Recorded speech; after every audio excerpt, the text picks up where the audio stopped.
I'm going to put Star Wars Outlaws as number 3. That's what I would say. So you put Star Wars Outlaws in here. This was actually, I initially had Silent Hill 2 in there, actually. But then we talked about it, and we're like, all right. So but I agree. Star Wars Outlaws, whether you like it or hate it, it is doing some amazing stuff, and it really showcases what this engine is capable of. Right. So Alex, why don't you take it? Yeah, I think for me, one thing that I really appreciate about Star Wars Outlaws, beyond all the tech considerations, is I'd say this is the most realized Star Wars looking thing since Battlefront 1. I really think that they maxed hard on the capturing the very individual little greebly gubbins of the Star Wars architecture and edges and all that stuff. You go to any pocket of the game world here, of a large game world, and we only have bank footage of the first planet. This doesn't include anything thereafter, which is kind of sad because it's also gorgeous. And it just looks the way it does, and I think that is just so well done. I don't know. I was just fascinated with how it's one of those games where I can walk around the large, persistent world there and just find little corners and just marvel at them. And that's what I like to. I do a little bit of virtual tourism when I play games, and that's because that's what immersion is for me sometimes. Not for everyone, of course, but that really elevates it for me. But backing up all that, the reason why it is that case, that why you can go to some random corner and it looking good, is because the Snowdrop engine has evolved since we saw it last generation to the current generation iteration, where it is using ray traced reflections, it is using ray traced diffuse GI, it is using, even for distant shadows, even on consoles, ray trace shadows for like large scale objects, so that you don't get like that large disconnect at a distance where there's no more shadow maps and things like that. And it's making it with a full day night cycle in all these areas, excluding the interstitial missions, which tend to be a lot more smaller scope, and just making every single area look beautiful. On PC, they also very awesomely added in what is it called? Restir Direct Lighting, also known as RTX-DI, which makes every single direct light in the world a ray traced one, including its lighting contribution as well too, not just the shadows. And that really elevated a lot of scenes in the game, made the sun shadows gorgeous, where sometimes they could be a little dodgy depending upon the area you were in, with the base shadow map system, and all these little trinkets and doodads that are just now lit and shadowed like so perfectly. It's amazing looking. I loved it. Now the one downside, and it's kind of like, I don't like to focus too much on cutscenes in games because I feel like they're just a matter of budget. Right. Always, like, it's really budget that drives cutscenes these days. Like, you have to really put a lot of money into them for the artists and the time and all that. But the cutscenes in the game are like the one negative aspect I feel when I look at this game's presentation, because Star Wars has like a very established cinematic look. It is a movie franchise primarily. And like, yeah, and you are sitting there for some cutscenes sometimes. It's just like bizarre looking lighting on the characters. You know, some of the animation work is like really just like, I don't know, like Far Cry 4 level looking, you know, like that's the way I put it. And it's like a huge, it's like there's that disconnect where the world is gorgeous, but the cutscenes aren't. Like the character model for the main person looks so good. And then she gets to the cutscene and you're like, well, okay. So yeah, but other than that, like, I think Oliver can maybe talk a bit about the console versions, but one thing I tend to like about Massive's games is that they scale up and down pretty hard. Like with Avatar, they did the exact same thing where it scaled down, but it also scaled really far up.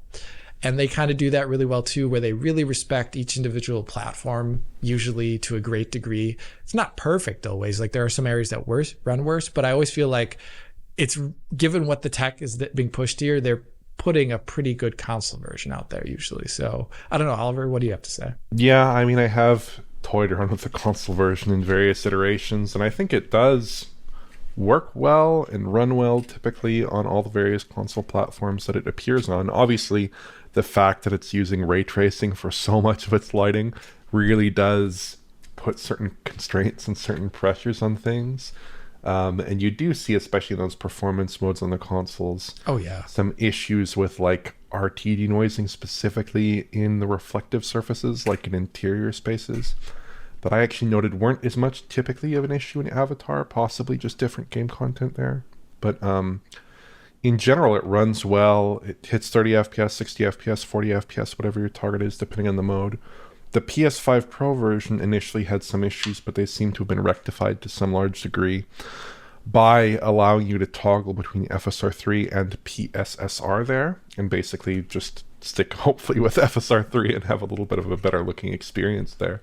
And also to use quality mode settings in the 60 FPS mode as well, and in the 40 FPS mode there. So that's pretty cool. Yeah, I think it does run pretty well on consoles. I would say that like overall, like Avatar is doing some stuff in terms of just how fantastical that world is and how vertical that Right. world is, that to me just creates like something that is just so perfectly suited to a video game, especially a video game with these technologies, making it look exciting, making it look attractive, making it look beautiful. Whereas Star Wars has its own charms and its own strengths, and as a universe it has interesting things to look at for sure.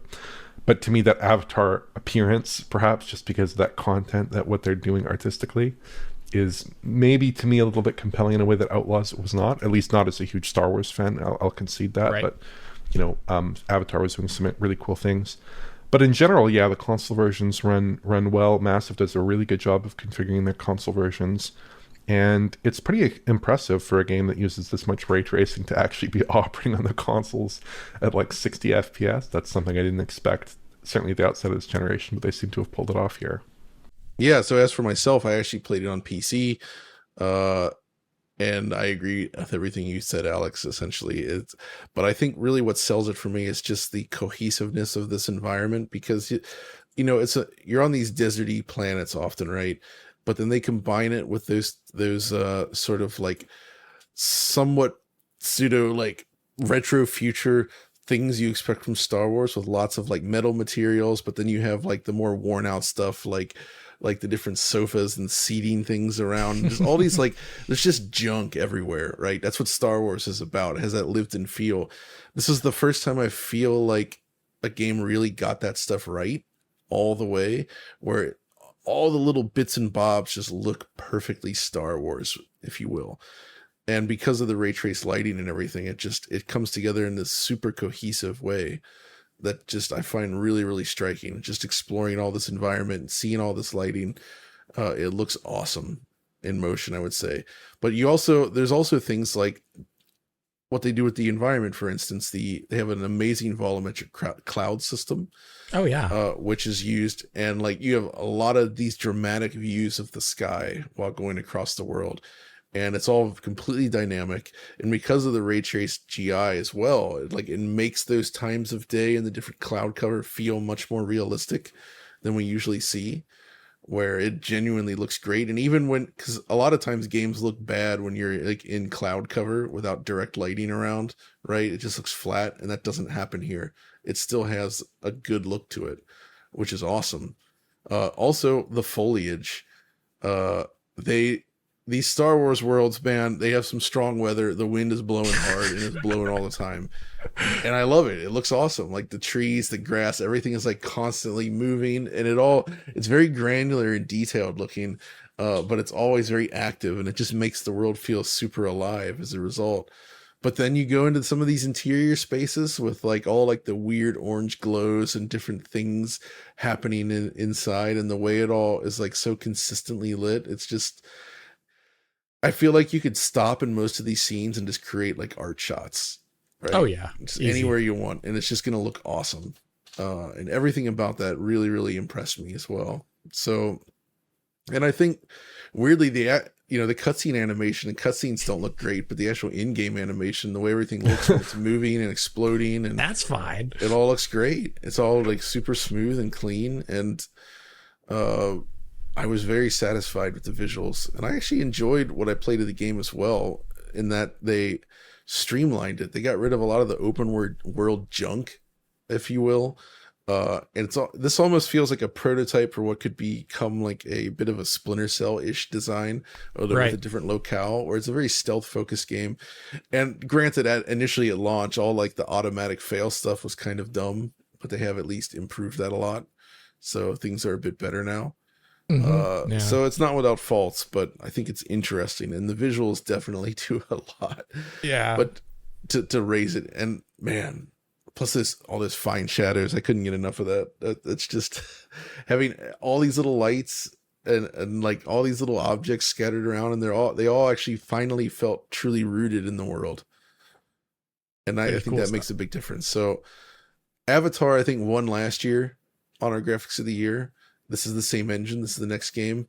I think it is, in some ways, it has some advantages over that, but I think overall Avatar is still like the more like just striking game. But this one is pretty darn amazing in its own right.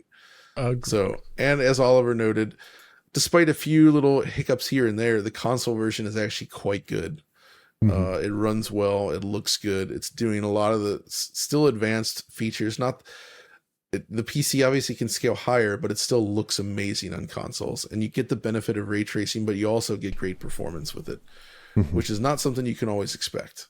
So with all that, I guess I can definitely understand and agree with putting this in the top 3 in the end. When I look at this and Black Myth and Silent Hill 2, like there's things about those other games that I think look better. But when you take in the whole package and what it's doing with its lighting, it's doing more with lighting than what they're doing with Lumen for sure.